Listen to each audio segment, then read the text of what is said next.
días, chicos. Vamos a continuar con el estudio de las cartas. Estamos con la 54, que resultó una carta larga y tiene algunas cosas interesantes, que son las que vamos a ver hoy. Empezamos con la invocación de Rada Burnier.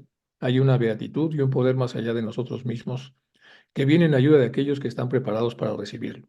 Nos dirigimos respetuosamente hacia aquella beatitud, aquellas grandes fuentes de las cuales emanan incesantemente la fortaleza y la inspiración hacia todos los que estamos resueltos a abandonar el yo personal para desarrollarnos, aprender y compartir fraternalmente y sin reservas.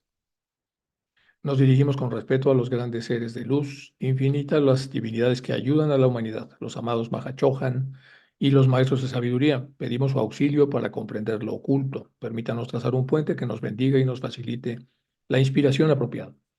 También nos dirigimos a nosotros mismos, a nuestros yoes superiores. Queremos ser siempre como el estudiante fiel, que nunca pone ni pondrá en duda a sus maestros, que siempre los ama con devocional afecto, que siempre los admira y los respeta porque sabe que son el divino camino que a todos nos aguarda.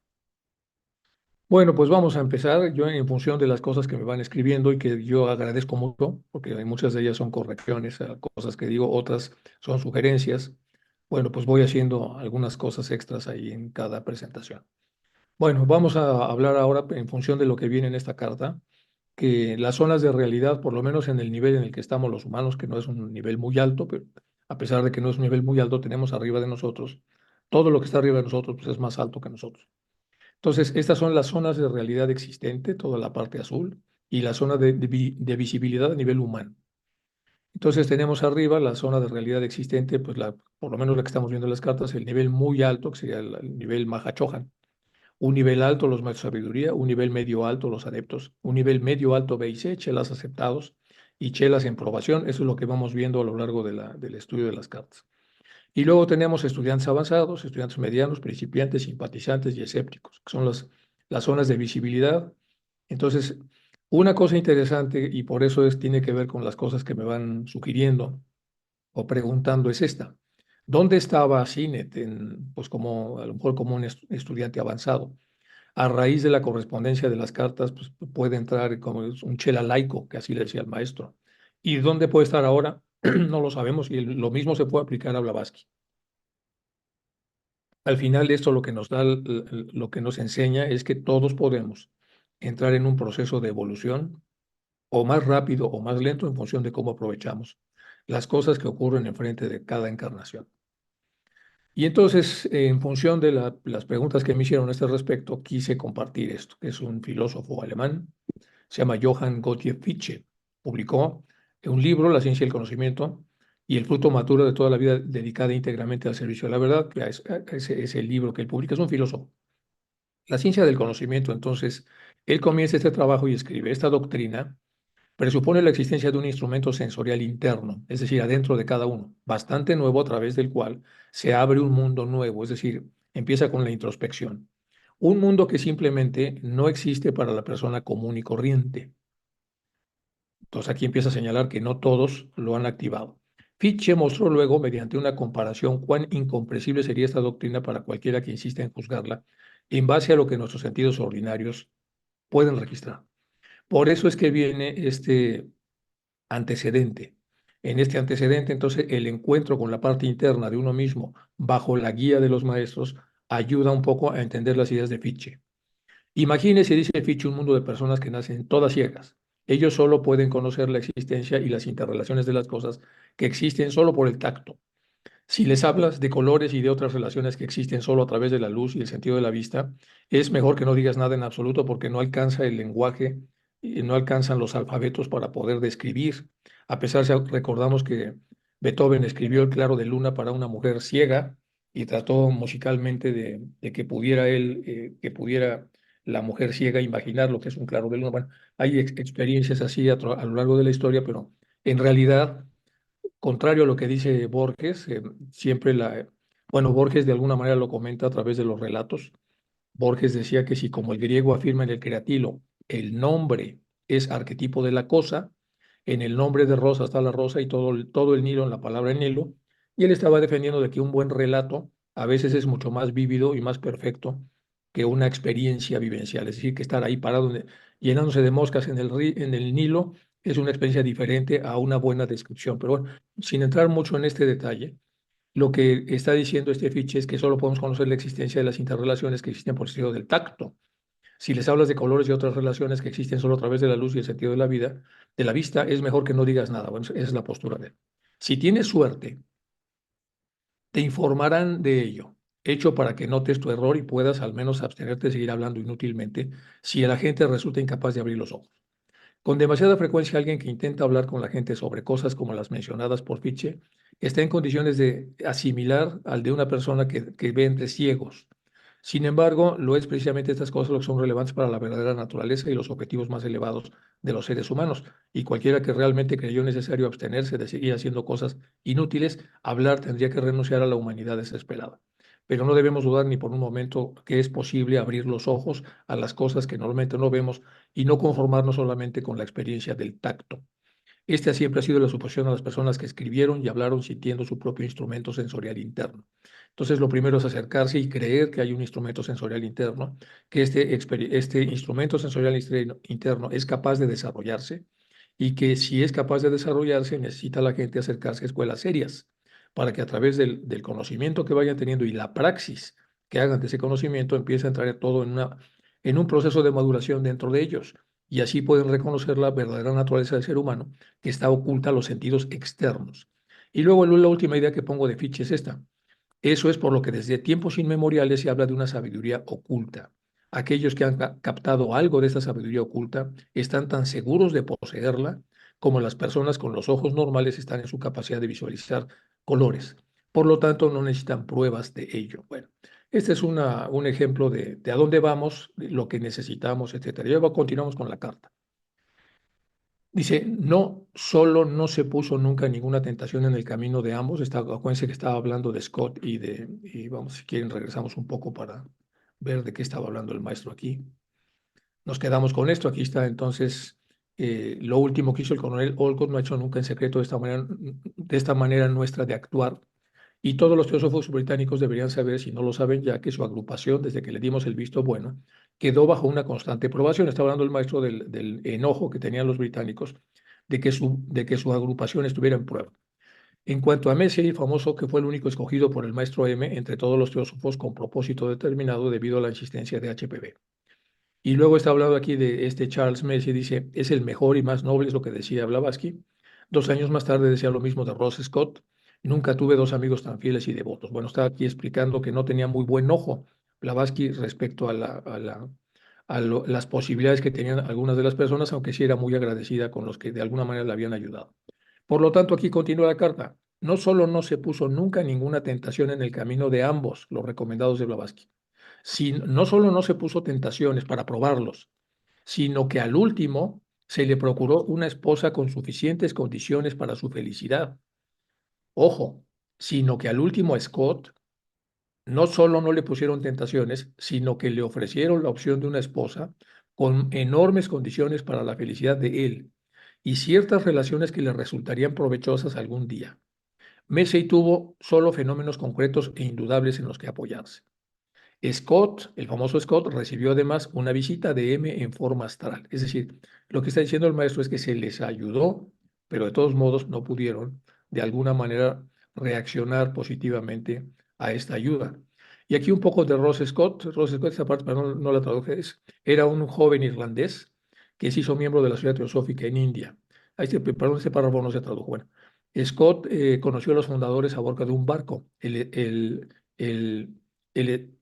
el Spike Hall en febrero de 1879, mientras navegaban hacia Bombay en su traslado a India. Era miembro del funcionario público británico, del funcionariato, en camino en su puesto al norte de la India. Bueno, él estaba en ese barco, ahí conoció a los fundadores, tenía ciertas habilidades, cierta disposición, era un buen hombre. Bueno, el coronel Olcott lo llamó un tipo noble y un irlandés de la mejor clase imaginable.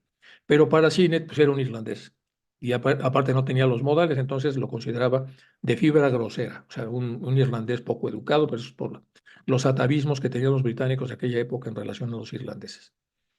Este señor Scott se unió a la Sociedad Teosófica en febrero de 1880 en Bombay, junto con la única hija de Hume, Minnie Hume, con quien se casaría el 28 de diciembre de 1881. Aquí empieza a hacerse ya el relato un poco más interesante. Entonces, al final, se casaría con la hija de Hume, el 28 de diciembre de 1881.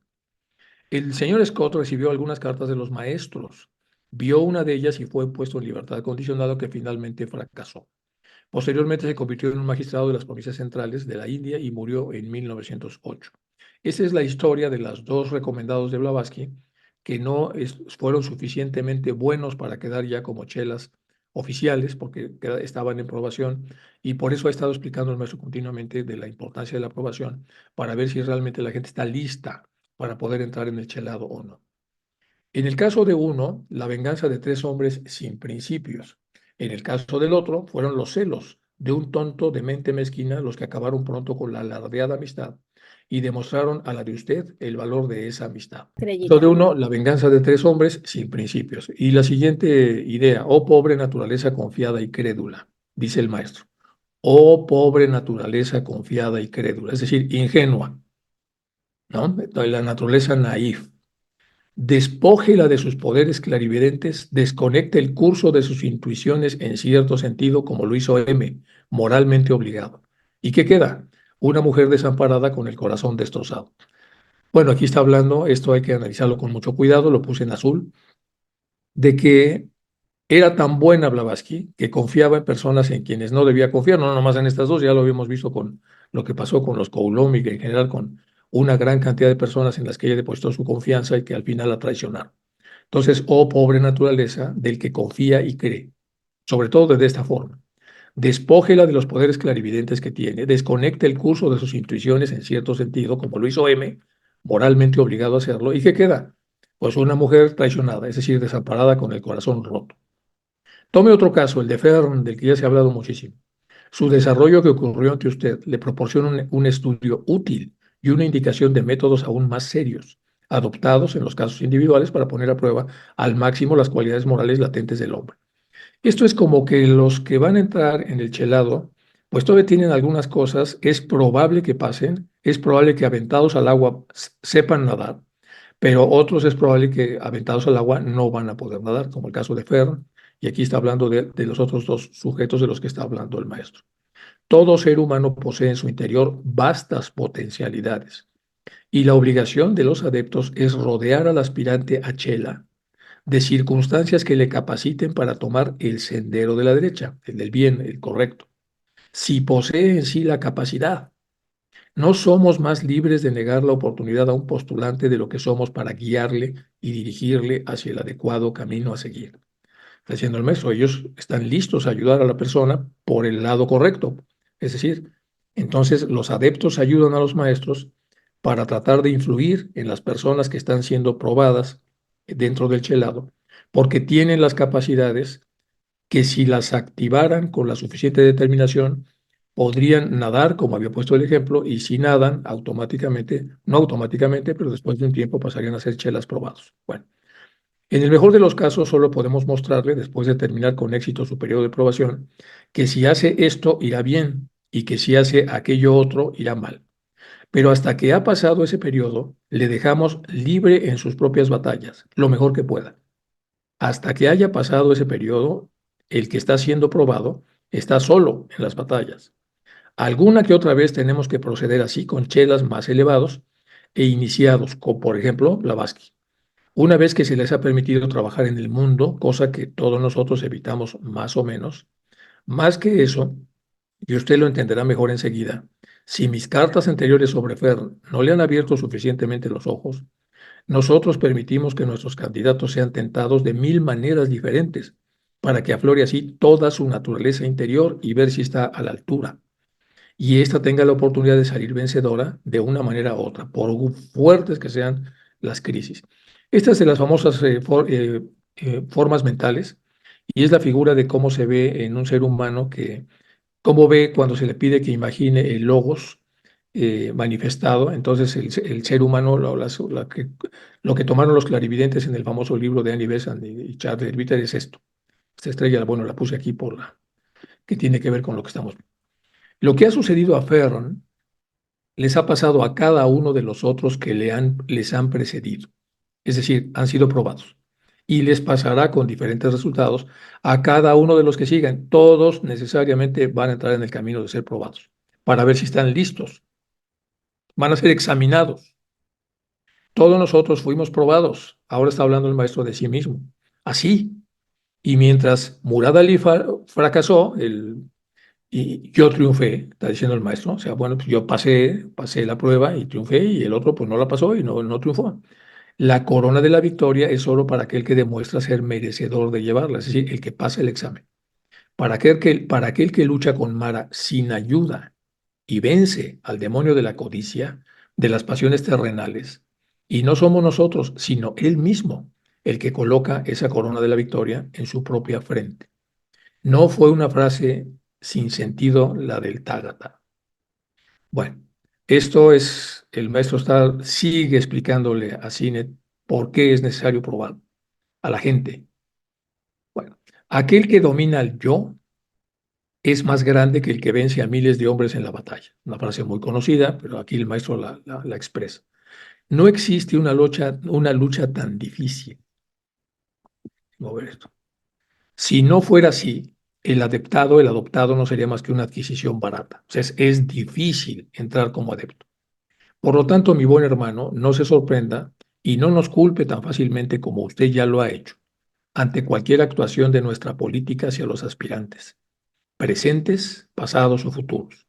Es decir, somos duros a la hora de probar a la gente. Siguiente idea. Solo aquellos que puedan ver más allá de las más remotas consecuencias de las cosas. Esta frase es súper importante. Solo aquellos que puedan ver más allá de las más remotas consecuencias de las cosas. En el mundo budista, cuando está uno en los cursos, o por lo menos con los monjes que saben mucho respecto al karma, y hablan ellos exactamente de esto, las remotas consecuencias de las cosas. Y lo que indican es que cualquier daño causado a otra persona puede detenerse por alguna razón pronto, pero puede no detenerse tan pronto. Y entonces el mundo de las consecuencias se sigue sumando al que aventó la pequeña bola que se hizo una bola de nieve enorme. Y eso es esto, las remotas consecuencias. Quien puede ver la repercusión de largo plazo y a gran escala de cada acción que una persona hace en privado y en pequeño, entonces son pocos. Por eso el maestro dice, solo aquellos que pueden ver más allá de las más remotas consecuencias de las cosas están en condiciones de juzgar la conveniencia de nuestras propias acciones. Los que ya vieron eso están en la condición de juzgar por qué se es tan duro en el adeptado, incluso por qué se es tan duro con uno mismo, para evitar que la repercusión del karma, que va caminando una vez que se mueve o se mueve una palanca que desencadena un proceso, cuando se ve aquello, la persona empieza a controlarse mejor, la que va por el camino derecho, y una vez controlándose mejor, de alguna manera acepta que es necesario que existan pruebas muy fuertes para los que están aspirando a chelas. Bueno, entonces, están en condiciones de juzgar la conveniencia de nuestras propias acciones o de aquellas que permitimos a los demás. Lo que ahora puede parecer como mala fe, bueno, eso es muy importante que lo veamos, porque puede haber cosas que para nuestro intelecto, que es menos evolucionado, puedan parecer muy buenas y en realidad no lo sean tanto. Y otras que puedan parecer que no son tan malas y en realidad sí lo son tanto, porque tenemos una escasez enorme de la parte repercusional de lo que decidimos. Y es lo que están diciendo aquí los maestros. Entonces, si no saben las repercusiones, pues están juzgando algo que no saben, que no tienen idea no pueden progresar la mente de esa forma, como lo pueden hacer los que tienen más desarrollo. Lo que ahora puede parecer como mala fe, puede que al final demuestre ser la más sincera y la más benévola de las lealtades, y yo agregaría aquí y viceversa. Y hay un montón de relatos budistas de este tipo, donde todo parece, cuando estamos en corto, que ha sido una mala suerte espantosa, pero cuando viene el siguiente capítulo o la siguiente temporada, resultó que eso fue totalmente beneficioso, y después eso beneficioso también trajo una serie de repercusiones negativas, etcétera. Y esa capacidad repercusional no la tenemos los seres humanos cuando no hemos entrado a estas esferas tan elevadas. Deje que el tiempo demuestre quién tuvo la razón y quién no fue leal, como para que usted juzgue, ex post facto, no antes de, porque usted no tiene todavía el entrenamiento apropiado. El que es sincero y es aprobado hoy, puede que mañana, puesto a prueba bajo una serie de circunstancias, aparezca como traidor, ingrato, cobarde y necio. O sea, ¿qué quiere decir? Esto se mueve y es uno de los grandes problemas de que los adeptos se pasen a adeptos del lado izquierdo. Una vez habiendo adquirido poderes, se puedan pasar del otro lado. El junco doblado, eso es muy bonito, vean, el junco doblado más allá de su límite de flexibilidad se partirá en dos. ¿Le haremos responsable por ello? No, porque si bien nosotros podemos compadecernos de él y lo hacemos cada vez que alguien fracasa, pues claro que nos compadecemos y claro que nos sentimos mal, pero no podemos seleccionarlo como parte de aquellos juncos que han sido probados, que han sido doblados, incluso llegando al límite, y que no se han roto, es decir, que han demostrado que son fuertes y por lo tanto aptos para no ser aceptados como material para el templo indestructible que tan cuidadosamente estamos construyendo. Esta frase es muy bonita, en el Tao también aparecen otras de este tipo, cuando se habla de esta flexibilidad, de la rama que se rompe y la que no se rompe, etcétera. Bueno, y ahora pasemos a otras cosas. Una vez que termina una disquisición enorme, enorme, en donde se le explica, sobre todo a Sinet, por qué razón es que es tan duro el adeptado y por qué razón se han rechazado personas, y efectivamente que sí se les ayuda a los recomendados, pero que a pesar de ayudarlos, las personas fracasan. Bueno, es una parte muy larga de la carta, dice, ahora pasaremos a otras cosas. Bueno, pero antes de pasar a otras cosas hay que hacer un resumen porque llevamos casi 3 sesiones hablando de todas esas cosas que el maestro está explicando, que suceden en los procesos de comunicación, en los procesos de diálogo, en cómo interpretamos las cosas que los maestros hacen por nosotros, en cómo usa tan alegremente Hume discusiones y críticas y acusa de contradicciones. Todo ese tema es un tema de comunicación. Entonces me voy a permitir hacer algunas aclaraciones. Vamos a empezar para algunas aclaraciones que tienen que ver con lo que ya se ha dicho anteriormente. Adepto es una palabra que proviene del latín, esto es de Blavatsky, obtenido, alcanzados, se usa comúnmente para describir a una persona elevadamente hábil, experta en una disciplina particular. Esto es lo que es un adepto en general. En la literatura teosófica, este término es empleado en conexión con la ciencia oculta y con la filosofía esotérica. La palabra en ese caso es usada para definir una amplia variedad de niveles de conocimiento de ocultismo, una amplia variedad de niveles, casi todos altos, de conocimiento ocultista. Desde estudiantes relativamente avanzados hasta maestros en ciencia. El término no implica desarrollo espiritual y moral, eso es muy importante. Este término no implica necesariamente desarrollo espiritual y moral elevado, debido a que hay que menciones adeptos blancos y negros, significando aquel que usa los poderes ocultos para propósitos altruistas o bien para propósitos egoístas respectivamente.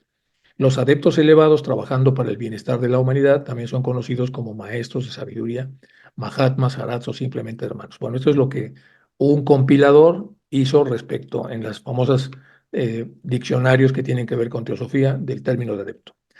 Vamos ahora con Blavatsky. Blavatsky define el término como sigue: adepto, aquel que ha alcanzado en ocultismo, uno que ha alcanzado el estado de iniciación, es casi un iniciado, y se vuelve un maestro en la ciencia de la filosofía esotérica. El Mahatma Kaeche escribió: el adepto es la rara eflorescencia de una generación de investigadores. La rara eflorescencia de una generación de investigadores. Esto viene en el libro de Vicente Hauchin, que yo admiro muchísimo, en su libro que tiene los Mahatma Letters, de A.P. Sinet in Chronological Sequence. El número 2 lo hizo en la ciudad que son, en la Theosophical Publishing House en el 93. Es un libro extraordinario por la cantidad de cosas que va revelando y la cantidad de anécdotas que pone. Así hablando relativamente, hay pocos adeptos en el mundo. O sea, hay pocas eflorescencias de una generación de investigadores que ha sido probado y ha pasado, ha probado. Entonces, así hablando, efectivamente hay pocos adeptos en el mundo. Como Madame Blavatsky estableció, si el adeptado fuera fácil de obtener, muchos lo lograrían. Sin embargo, la tarea más difícil en la naturaleza es esa. Esto viene en las Collecting Writings de Blavatsky, en el volumen 9, publicado en Wheaton, en la Theosophical Publishing House. En la literatura teosófica, los adeptos elevados son iniciados en varios niveles, de los cuales hay 7, pero hay muchas referencias a la cantidad de cosas en las que tiene que haber iniciaciones previas a una gran iniciación. Entonces aquí se está hablando de la literatura teosófica, los adeptos elevados son iniciados en varios niveles, de los cuales hay 7. Charles Johnston, en un artículo publicado en las Collecting Writings de Blavatsky, escuchó algo y lo publicó. Y dice Charles Johnston: entonces ella me dijo algo acerca de otros maestros y adeptos que ella había conocido.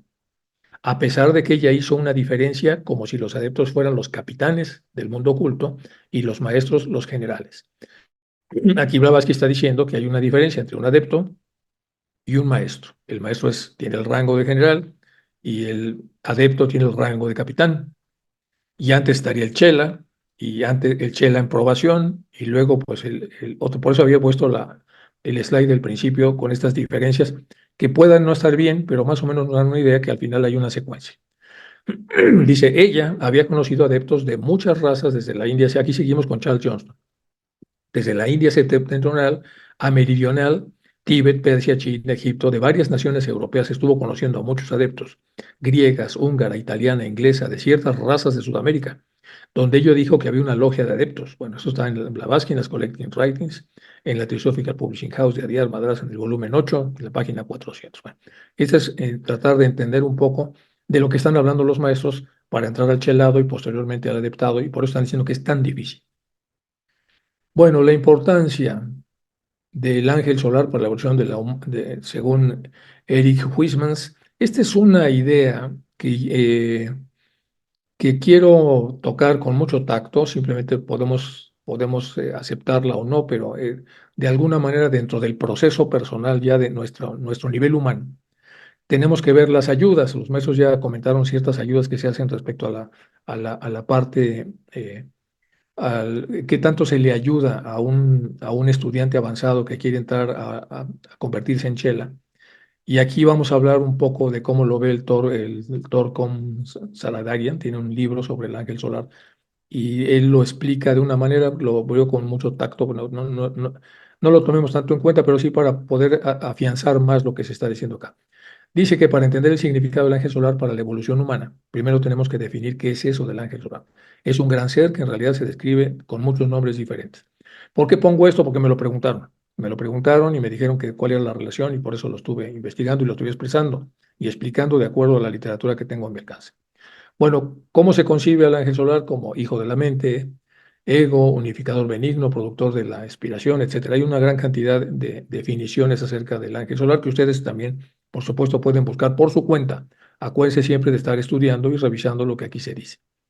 Esta gran variedad de nombres obviamente conduce a una mala interpretación de lo que es el sistema solar. Si se le define de tantas formas, pues es muy difícil que podamos tener un consenso. Ángel es especialmente los nombres de hijo de la mente, y ego puede poner al estudiante esotérico en el pie izquierdo, ya que esto indicará que el ángel solar es el mismo que el alma humana, que es otro término para el ego con E mayúscula, o el hijo de la mente. Y esto no parece ser el caso, según la siguiente cita. Alma con S mayúscula, puse soul, porque en inglés, bueno, alma, está hablando alma con S mayúscula, es decir, soul, se refiere al ángel solar, y alma con S minúscula se refiere al alma humana, soul con S minúscula. Aquí nos empieza a hacer una diferenciación. Entonces tenemos la parte de la personalidad, que es la parte baja de la mente, que está en proceso de desarrollo. Luego, cuando esta mente alcanza la parte superior de la misma mente, que tiene que ver con el ego superior, en ese caso, entonces, es la parte ascendida de la propia alma humana, y luego llega al nivel este del ángel solar. Ahorita vamos a ver cómo lo explica. El alma humana es una fase de la mónada, por ejemplo. Simbólicamente hablando, el niño sería una personalidad, un ejemplo, con una P mayúscula. Un joven es un alma humana porque ya creció, y un adulto es la mónada, pero son el mismo hombre en tres capas. El ángel solar es una entidad diferente que ayuda a la personalidad a crecer hasta convertirse en un alma humana, y el alma humana hasta convertirse en una mónada consciente. Esto está en Saraidarian, en su libro del ángel solar, en la página 105. Aquí el alma humana se diferencia claramente del ángel solar. Thorkom Saradarian parece decir que el ángel solar es una entidad externa al ego o al alma humana o el hombre real. Esta entidad está ayudando al hombre a elevar su parte inferior, personalidad, en el alma, y luego el alma se convierte en una mónada consciente.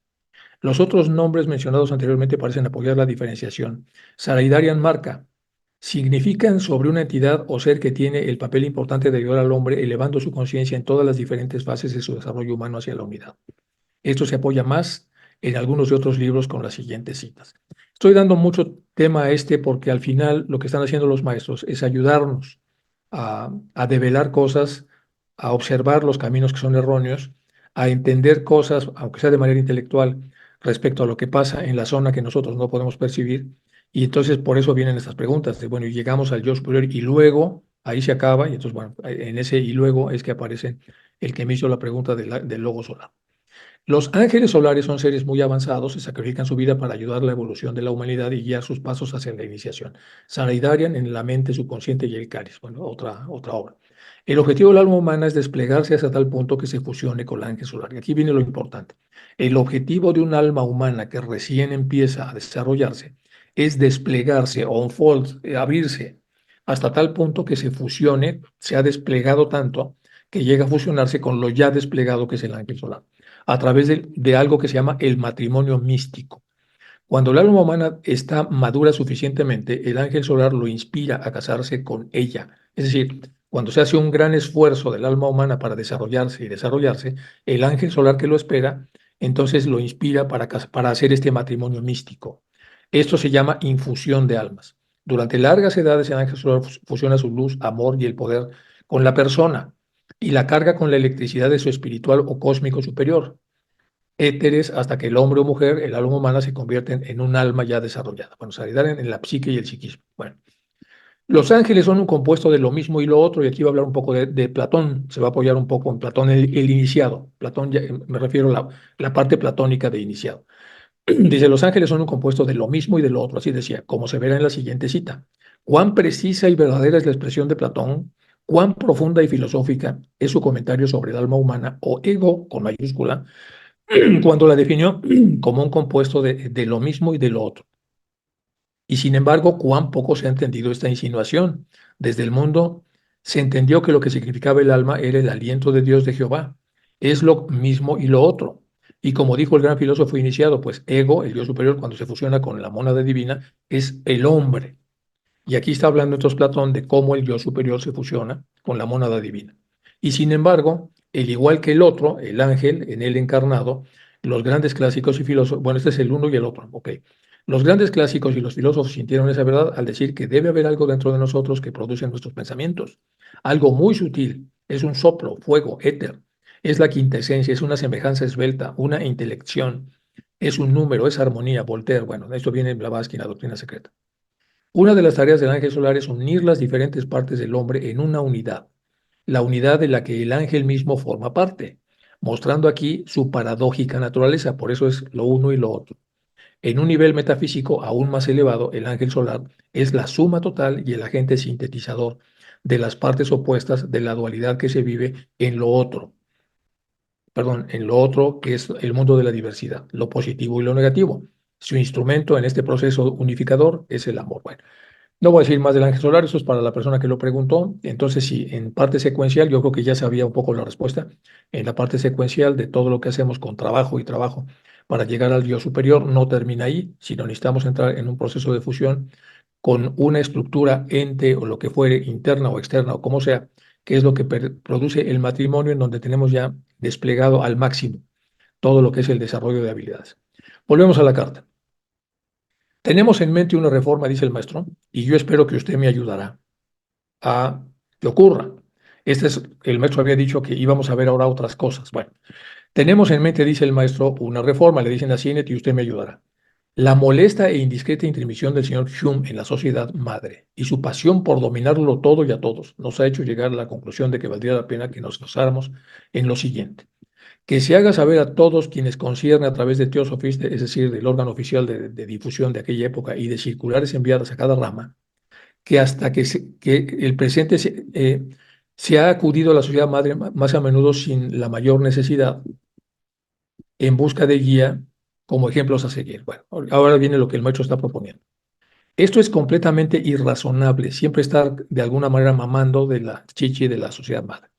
Además del hecho de que los fundadores deben hacer esto en presencia, acto de presencia, y tratar seriamente de ser todo para cada uno y para todas las cosas.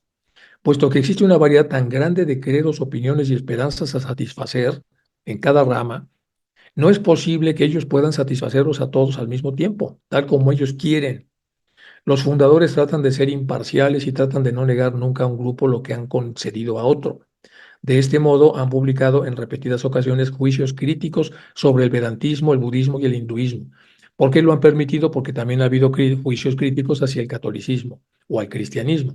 en sus diferentes ramas sobre el Veda Vasaya, el Swami Dayananda, bueno, su más leal y al mismo tiempo su más valioso aliado. Pero por el hecho de que todos esos juicios críticos fueron dirigidos contra credos no cristianos, nadie les prestó la menor atención, por lo menos no de los occidentales.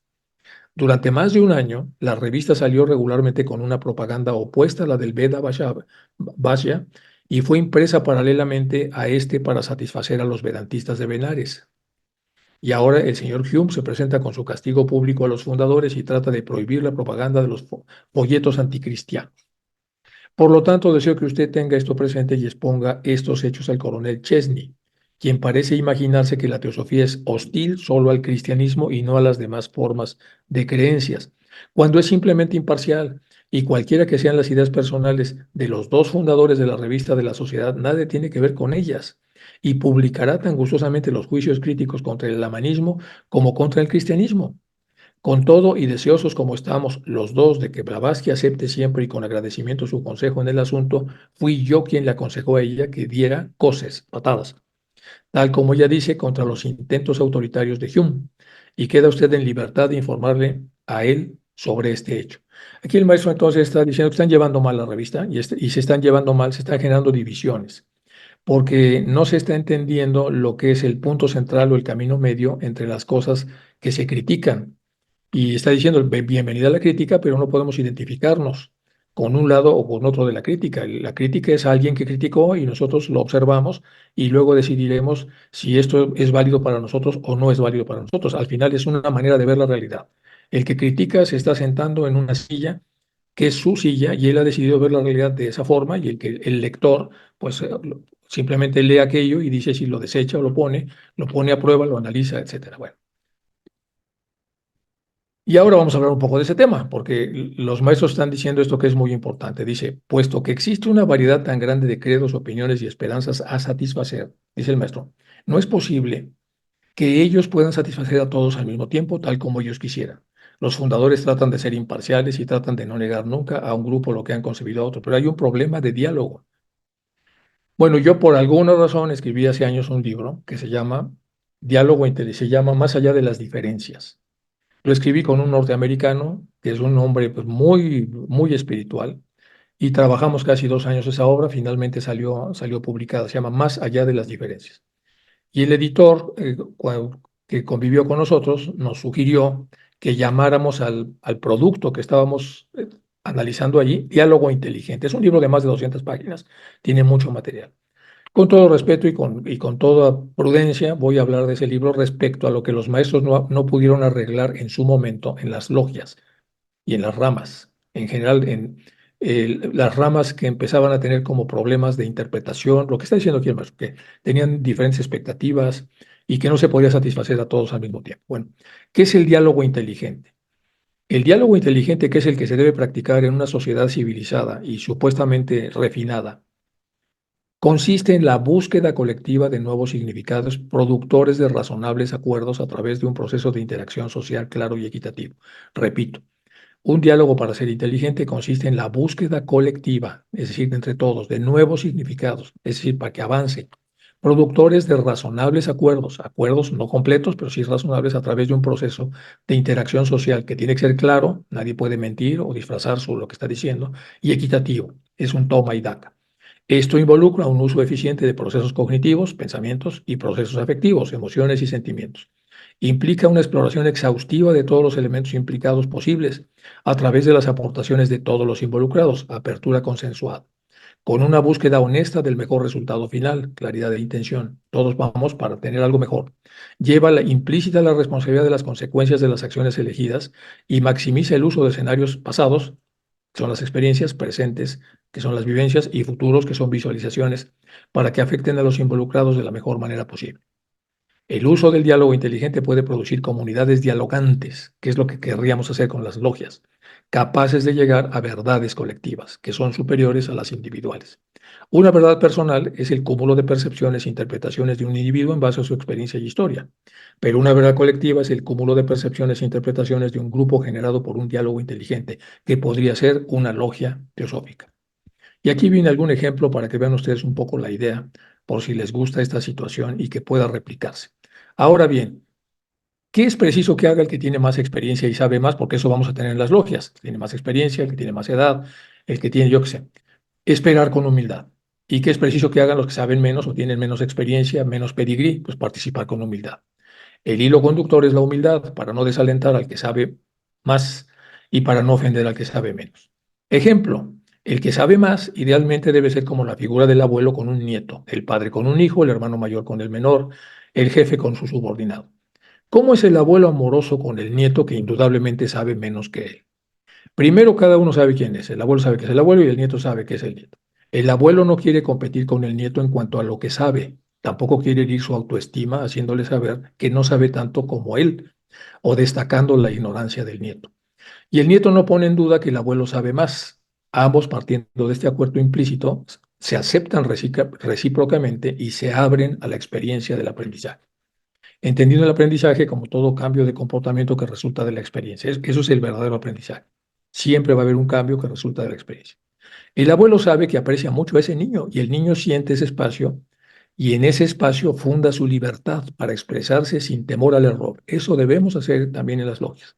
El abuelo sabe que aprecia mucho a ese niño y el niño siente ese espacio y en ese espacio de aprecio funda su libertad para expresarse sin temor al error.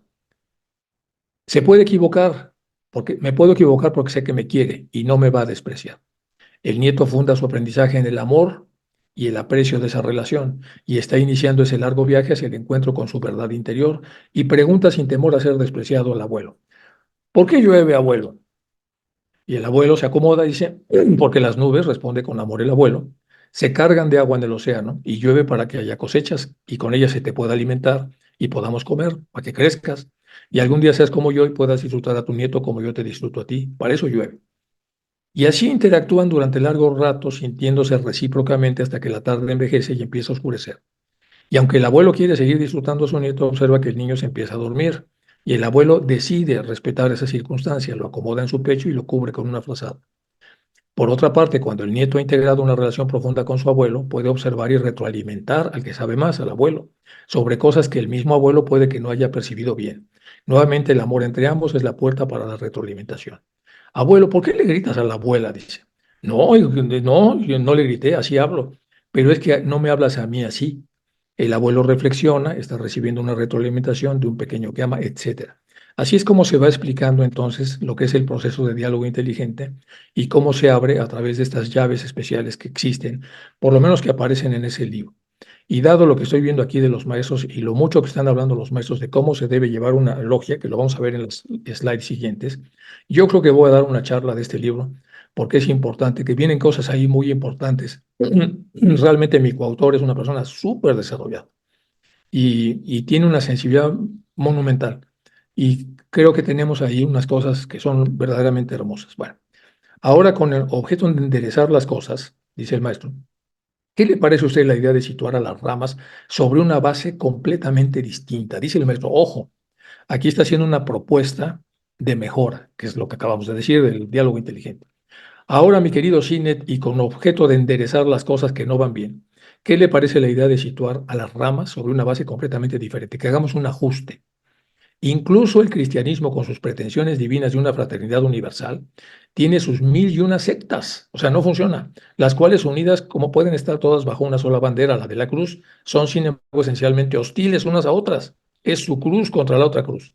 Y la autoridad del Papa queda anulada ante los protestantes, mientras que los decretos de los sínodos de estos últimos son causa de befa, dice la carta, que significa mofa, para los católicos romanos. Bueno, es decir, pues tampoco ahí funciona bien el asunto. No hay diálogos inteligentes, no hay una construcción de un espacio de fraternidad. Bueno, naturalmente que incluso en el peor de los casos, no quisiera ver nunca, dice el maestro, un estado de cosas parecidos entre las agrupaciones teosóficas. Ojo, por eso lo pongo en rojo y en negrita.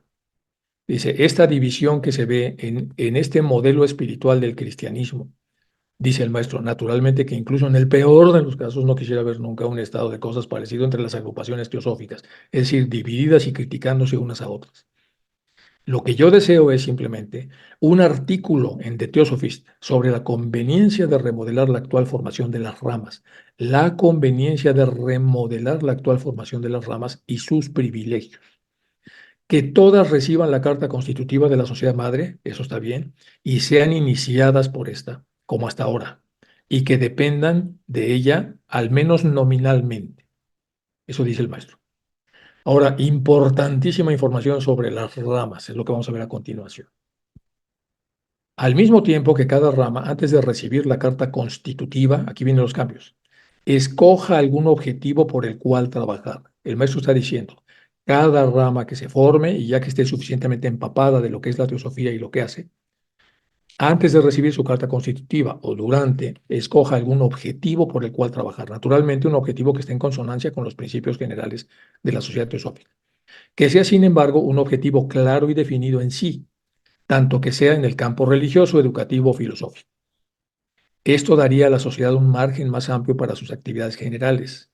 Se haría un trabajo más genuino y más útil. Y como cada rama sería independiente, que de hecho así lo es, por así decirlo, en su modus operandi habría menos oportunidades para quejarse contra la sede y en consecuencia para permitir intromisiones. Voy a repetir esto. Entonces, esto daría a la sociedad un margen más amplio para sus actividades generales, el hecho de que cada rama decida sobre qué va a versar, por lo menos en un periodo determinado de tiempo. Y como cada rama sería independiente, cada rama podría considerar aquello en lo que quiere desarrollarse, la forma como quiere compartir el conocimiento, las cosas que quiere aprender durante el mismo, etcétera. Y ese modus operandi daría menos oportunidades para quejarse de que le están poniendo encima cosas para que las obedezca y en consecuencia para intromisiones. Eso debe pasar también en las charlas que tenemos en todas las semanas, en donde el auditorio podría parecer demasiado pasivo y tendría de alguna manera también que ponerse más activo respecto a estas cosas se pueden discutir, analizar, etcétera. De todos modos, espero que este breve bosquejo encontrará excelente terreno para germinar, para prosperar en su práctico cerebro, y si mientras tanto pudiera escribir un artículo basado en las antedichas explicaciones sobre la verdadera posición de The Theosophist, dando todas las razones antes mencionadas y otras más, para publicar en el número de diciembre, si no se puede en el de noviembre, él querría que hubiera sido en noviembre, usted contará con nuestro agradecimiento, tanto el de M como el mío. Es imposible y peligroso encargar este asunto, que exige la manera más delicada de llevarlo a cabo, a cualquier otra persona de los editores que no sea usted, está diciendo el maestro. HPB no duraría nunca en romper las cabezas de los padres si le dan tan buena oportunidad. O bien Olcott no vacilaría en dirigir un cumplido adicional o dos en atención a los fundadores. O sea, una sería más aguerrida para destrozar lo que está afectando a la sociedad teosófica y el otro es más suave y entonces podría dirigir un cumplido adicional o dos en atención a los fundadores, lo cual resultaría inútil porque yo me esfuerzo en demostrar que las dos entidades, el editor y el fundador, son completamente distintas y aparte la una de la otra, aunque coincidan en la misma persona. No soy hombre práctico, dice el maestro, en estos asuntos y por ello me siento totalmente incapaz para la tarea. ¿Me ayudaría usted, mi querido amigo Sinet? Sería mejor, desde luego, si el ensayo se hiciera aparecer en el número de noviembre, porque ya estaba diciendo que a lo mejor estaba muy prematuro, pero hay que hacerlo lo más pronto posible. Como si fuera una contestación a la carta tan descortés del señor Hume, la cual no permitiré que se publique como es natural. Pero usted podrá utilizarla como fundamento y base para configurar su respuesta. En cuanto a la reforma de las ramas, es natural que esta cuestión haya de ser considerada y meditada seriamente antes de que quede finalmente decidida. Repito, aquí está hablando de lo que tiene que publicar CINET, que ya se lo pidió, pero también el tema de la reforma de las ramas. Dice, bueno, eso puede usted hacerlo pronto, en noviembre, y es una tarea para usted. Pero en cuanto a la reforma de las ramas, es natural que esta cuestión haya que llevarla con otro ritmo, tenga que ser considerada y meditada seriamente antes de que quede finalmente decidida. No debe haber más decepción en los miembros después de haber ingresado en la sociedad teosófica. Ojo, abran los ojos. Algunos se decepcionan y se van. Cada rama tiene que escoger su clara y definida misión por la que trabajar, ya lo dijo hace un momento. Y debe tenerse el mayor cuidado en la selección de los presidentes, es decir, los que dirigen. Si desde el principio la ecléctica, ¿se acuerdan que hablamos de la ecléctica, que fue un desastre con Hume? Si hubiera situado en esa actitud de clara independencia, puede que le hubiera ido mejor. Entre la entidad madre y las ramas siempre deberá existir solidaridad de pensamiento y de acción dentro del amplio campo de los principios y objetivos generales de la sociedad. Sin embargo, debe permitirse que dichas ramas tengan su propia independencia de acción en todo lo que no contradiga los principios generales de la sociedad madre. De esta manera, una rama compuesta de cristianos tolerantes que simpaticen con los objetivos de la sociedad podría mantenerse totalmente neutral en lo que atañe a cualquier otra religión y podría mantenerse totalmente indiferente ante las creencias privadas de los fundadores, dándose cabida gustosamente en el teosofís, tanto en los himnos como el cordero, etcétera, y el carácter sagrado de la vaca. Bueno, ya llegamos prácticamente a la hora, pero aquí empezamos a ver cosas súper importantes que está diciendo el maestro y que están relacionadas con el funcionamiento de las ramas de teosofía y que deberíamos quizá repasar y, y ubicarnos en lo que los maestros están pidiendo y luego reflexionar en lo que dice el maestro, que en el peor de los casos sería una pesadilla para ellos, una sociedad teosófica dividida y con conflictos y con, bueno, pues eso ya lo veremos dentro de un momento, pero de momento vamos a dejar de compartir para poder pasar a preguntas, comentarios, observaciones, extras, anexos o lo que sea. Pues a ver, chicos, alguna pregunta, duda, comentario, agregado o lo que fuere. Ángela Enrique. Ángela, Aquí voy yo. Bueno, ah, yo creo que en el caso de lo último que estaba hablando, yo creo que los maestros no podían intervenir o no intervienen en el caso ni de los chelas ni de las ramas, porque son cuestiones del colectivo, de la personalidad de uno.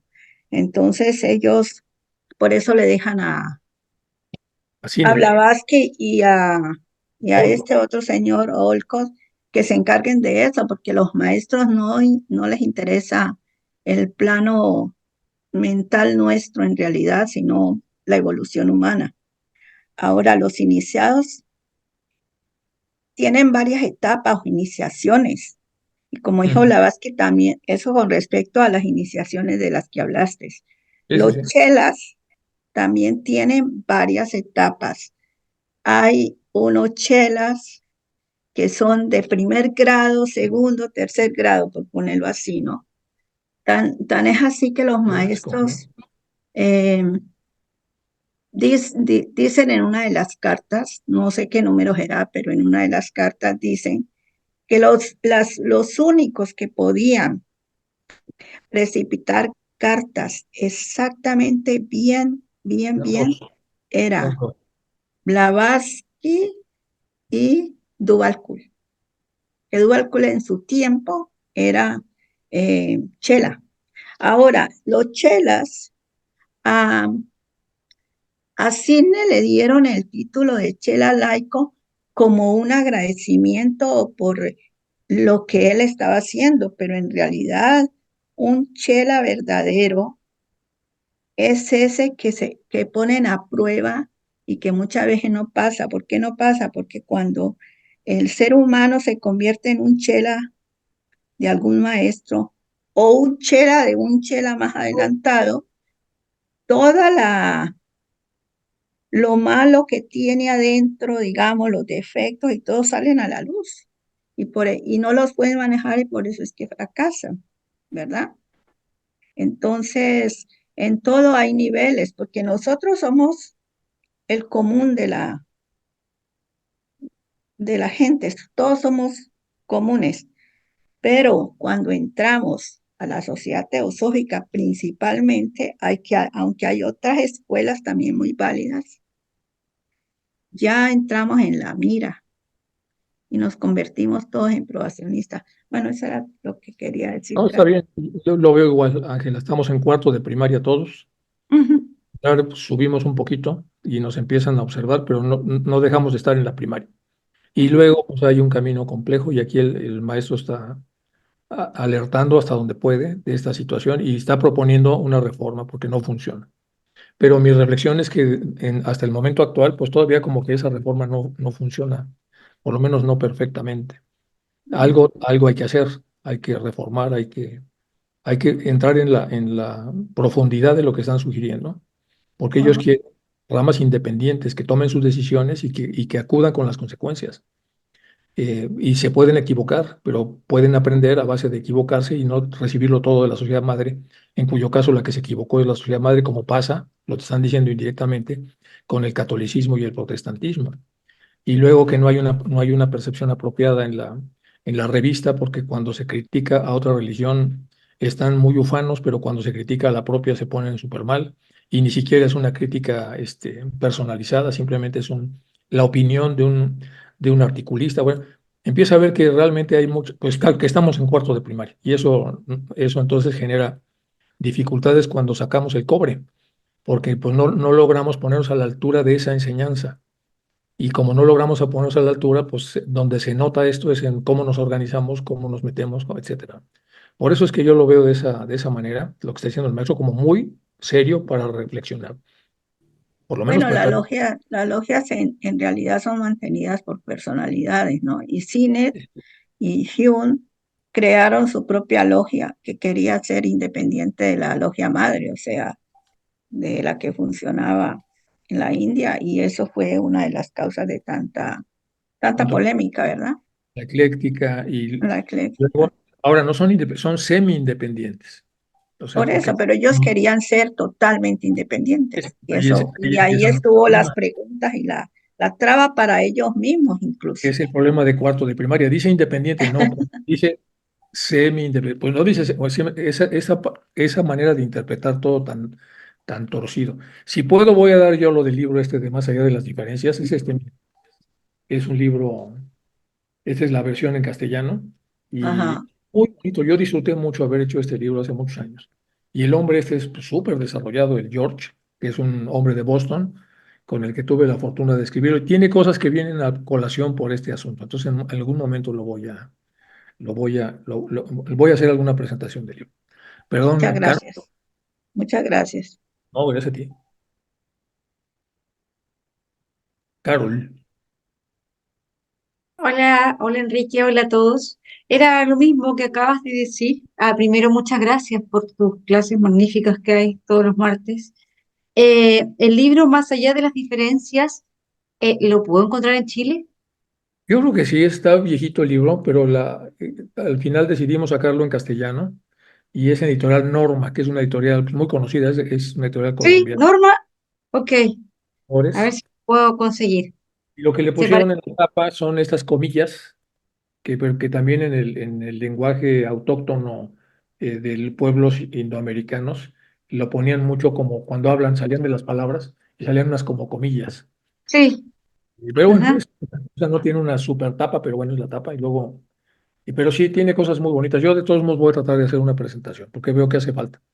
Lo voy Ujú. a buscar. Muchas gracias y gracias a todos. Oye, tratamos de entrar a lo que nos recomendaste de los maestros o del maestro Moria. Ah, Entramos, sí, vimos que hay mucha información ahí de donde estás tú en Chile con sí, este grupo. Entonces ya nos sí. pusimos en, Ah, este, mire qué bien. y escuchamos que es un chico el que va dando va como leyendo o o Eh, compartiendo. No entendí muy bien cómo se lleva ese tema. hace como una canalización de los dos maestros, del maestro Moria y del maestro Cache. Y bueno, que va Eh, escuchando, va sí, dando. han hecho algunos libros también. Tenemos varios libros. Déjame buscarte alguno a ver si te lo puedo mostrar. Si quieres, luego Eh, nos vemos con más calma. los voy a subir al chat. Es bastante interesante. Yo participo en esa comunidad y es muy, muy, muy bonita. Es muy pequeñita, pero es muy, muy, muy bonita, llena Hay mucho. unos que tienen bastante, en YouTube hay varias de las clases o de las. Sí, sí, está en Instagram, en YouTube, las clases que tienen son las canalizaciones del maestro. Bueno, pues Ujú. muchísimas gracias, Carol. Gracias, gracias. Y bueno, para los demás, si no diera tiempo porque vamos a acabar la sesión ahora, pues en la próxima le vamos a pedir a Carol que nos ponga ahí para el que le interese. De alguna manera son los maestros, también es correspondencia relacionada con los maestros. Perdón, Enrique, también te voy a mandar el número de un libro, pues eh, es como una especie de folleto publicado hace mucho tiempo acerca de cuántos maestros hay, es un preguntas y respuestas para una persona y les voy a poner allí el título, pero no ahora porque no lo tengo a mano, tengo que buscarlo. Sí, Pero se dice en esa época, es como 1930 y tanto, y se dice que habían en ese momento 62 maestros en la Gran Logia Blanca. Entonces, entre ellos, pues claro, lógicamente está el maestro Moria, el maestro Rumi, en esa época maestros, pero después ellos son Johannes también. Bueno, gracias. Y gracias a ti, Carol. Un gusto. Gracias a todos, que la idea es que compartamos en la parte final de la charla pues, para poder estudiar todos lo que el maestro dice, porque aquí se puso buena la carta, después de estarle echando pleito a Cinet y el maestro empezó a decir cosas que son muy relevantes para lo que hacemos. Muchas gracias. Enrique, Sí, Enrique, profesor. también para recordar que el jueves tienes la charla de la segunda parte Ah, de Historia de la tengo la Magia, ahí segunda en el parte de la Zoom. magia Ajá. con los de En el Zoom Bolivia. están los datos para el que Entonces, quiera. Dale agradecerles. unos minuticos a las personas por si acaso quieren descargarlo. Ok, voy a dar la charla con los hermanos de Bolivia el jueves y el sábado tenemos la número 3 del mal, la Ventas tercera. del mal. Ujú. Bueno, ¿Qué hora es el jueves? y eso es el jueves, Dos creo que minutos. a las 7:30 de la tarde de Bolivia o a las 8:30, algo así, no he visto bien 8:30 de Bolivia. son las 6:30 de Primer- México y son las 5:30 de la tarde tuyas, Ángel. Ah, bueno, ya he llegado ya voy a ponerme los Cuando estés audífonos. de regreso, bueno, no vas a estar de regreso, pero igual te puedes conectar ahí donde estés. Sí, me voy para. Ahí entre apuesta y apuesta. Puedes ver, Sí, sí, sí. puedes ver. Mientras espero en el aeropuerto, sí. Pero, Bueno, gracias, chicos, gracias. muchas gracias a todos, chicos. Nos vemos.